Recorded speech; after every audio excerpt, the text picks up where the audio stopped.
ఒక చెల్లి నా దగ్గరికి వచ్చి ఏడ్చిద్ది, అన్నా నెల జీతం వచ్చిద్దన్నా, కనీసం నాకు ఒక్క 500 రూపాయలు కూడా నా చేతికి ఇవ్వడన్నా, 500 కూడా చేతికి ఇవ్వడన్నా. ఏంటి అయ్యా నాకు పలానా, నేను అన్ని తెచ్చేస్తున్నానుగా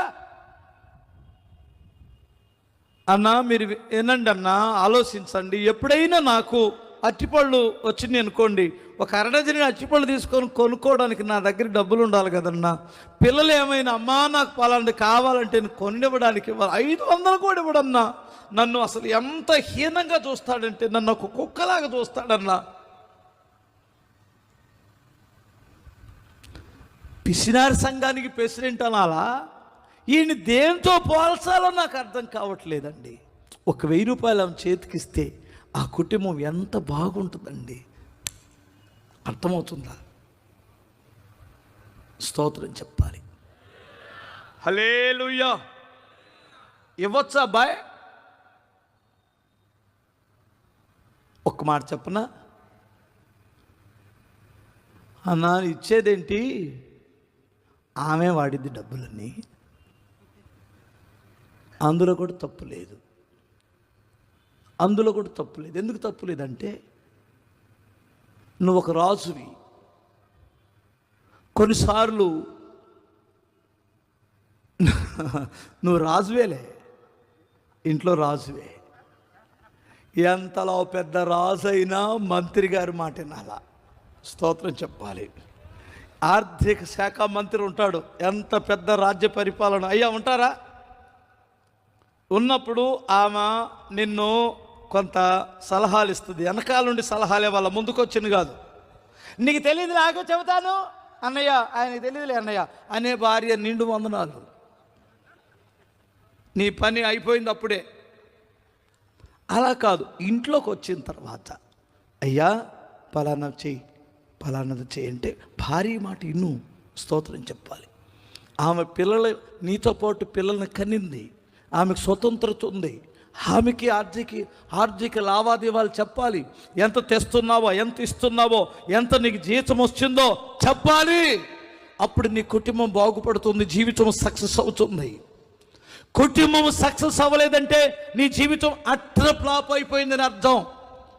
ఒక్కొక్కడు జీతం ఎంతో చెప్పడు, ఎంత వస్తుందో చెప్పడు, ఏం చేస్తున్నాడో చెప్పడు. అసలు ఎందుకు భారీగా ఉండాలేమా? అది నువ్వు చేస్తున్న పొరపాటు అంటాను నేను. మీరు ఒప్పుకుంటారా? ఒప్పుకుంటే చేతులు ఎత్తరా? అయ్యబ్బాబోయ్, ఏంది ఆడదానికి చెప్పేది అనేవాళ్ళు చేతులు ఎత్తరా? నేను ఇందాకేం చెప్పాను? దీపం ఏం చేసిద్ది? కొంపారిసిద్ది. ఇంకొక మాట చెబుతాను విను. హల్లెలూయా చెప్పగలవా?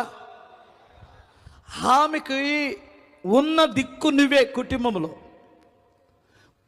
ఆమె ఆవేదన, ఆమె బాధ కొంత సమయం కేటాయించి వింటున్నావా అంటున్నాను నేను. వింటావా? ఆ బాధ వింటావా? అమ్మ నా బాధ, నా భావన అర్థమవుతుందా మీకు? నువ్వు వినకపోతే ఎంత ప్రమాదం జరిగిద్దో నన్ను చెప్పనా?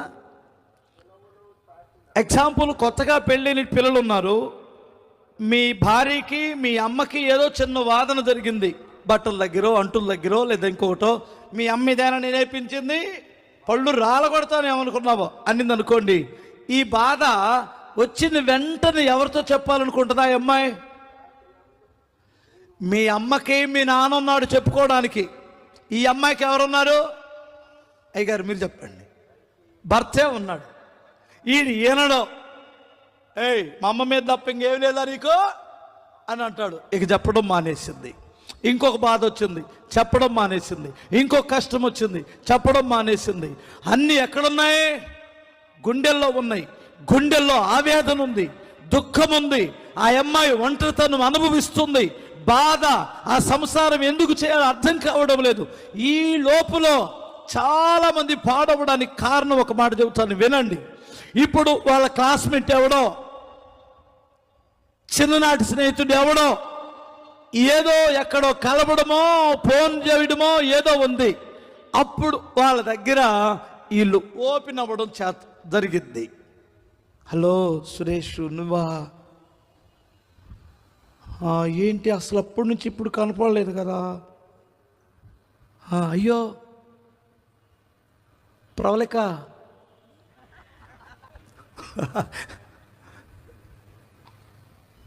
ఎక్కడున్నారు ఇప్పుడు మీరు? ఏ ఊరు? హైదరాబాదులోనే ఉన్నాను. ఎలా ఉన్నారు? మీ భర్త గారు పర్లేదా? మంచోడా?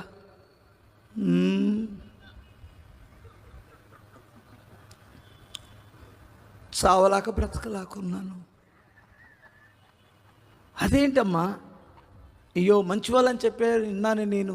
అది సరే, మీరు బాగున్నారు కదా? పిల్లలు ఎంతమంది? 2. నాకు కూడా 2. ఓకే, వంట పెట్టేసింది. తర్వాత మళ్ళీ ఒంటరిగా ఉన్నప్పుడు బాధ తొలుస్తుందిగా. ఫ్రెండ్ కదా, స్నేహితుడు కదా, అక్రమ సంబంధం ఫ్రెండ్ కాదు, జాగ్రత్తగా వినాలి. ఓల్ని తన బాధ చెప్పుకోవడానికి అంతే. మరలా ఫోన్ చేసింది, ఏదో అతనో ఇతనో చేశారు. అప్పుడు ఓపెన్ అయింది అతని దగ్గర. మా అత్తగారు ఇలా అంటుంది, ఇంట్లో పరిస్థితులు ఇలా ఉన్నాయి, ఆయన ఏమి వినడు, అసలు నా మాటే వినడు, నా కష్టాలే పట్టించుకోడు. అయ్యో అలాగా? ఏదో సరే, ఏమన్నా డబ్బులు పంపించమంటావా ప్రవళిక? అకౌంట్ నెంబర్ చెప్పు ఒకసారి. ఓన్లీ ఫ్రెండ్షిప్ అంతే, అపవిత్రత ఏం లేదు. ఆదుకుంటాడు. హాస్పిటల్కి వెళ్ళడానికి కూడా లేవు, నన్ను పట్టించుకోడు. సరే పని చేస్తాను, నాకు తెలిసిన డాక్టర్ గారు ఉన్నారు, ఆయన దగ్గరికి వెళ్ళి ఆయనకు అవసరమైతే నేను బిల్లు కడతాను. ఓకే, ఎక్కడోసారి హెల్ప్ చేస్తాడు అతను. ఈమెకు తన భర్త దగ్గర దొరకని ఆదరణ, తన భర్త దగ్గర దొరకని నెమ్మది తన ఫ్రెండ్ దగ్గర దొరికింది, తన క్లాస్మేట్ దగ్గర దొరికింది.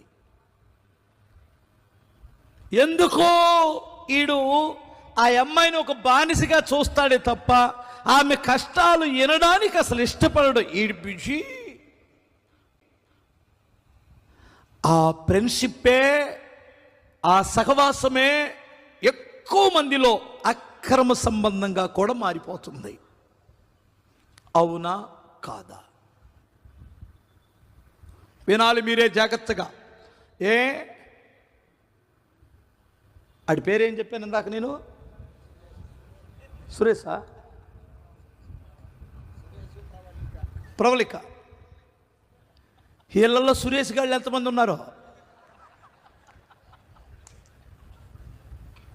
ఈ సురేష్ గాడు ఆడి భార్య మొరేనడో, ఆడి క్లాస్మేట్ మొర వింటాడు. ఆడి భార్య ఫోన్ చేస్తేనేమో చెప్పు సోది, వస్తున్నానుగా, ట్రాఫిక్లో ఉన్నాను పెట్టే అంటాడు. ప్రవళిక ఫోన్ చేస్తే వెంటనే సైడ్ పెట్టాలో.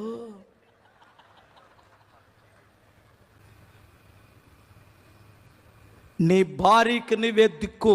ఆమె మొరను వినాలి, ఆమె కష్టం కూర్చొని వినాలి.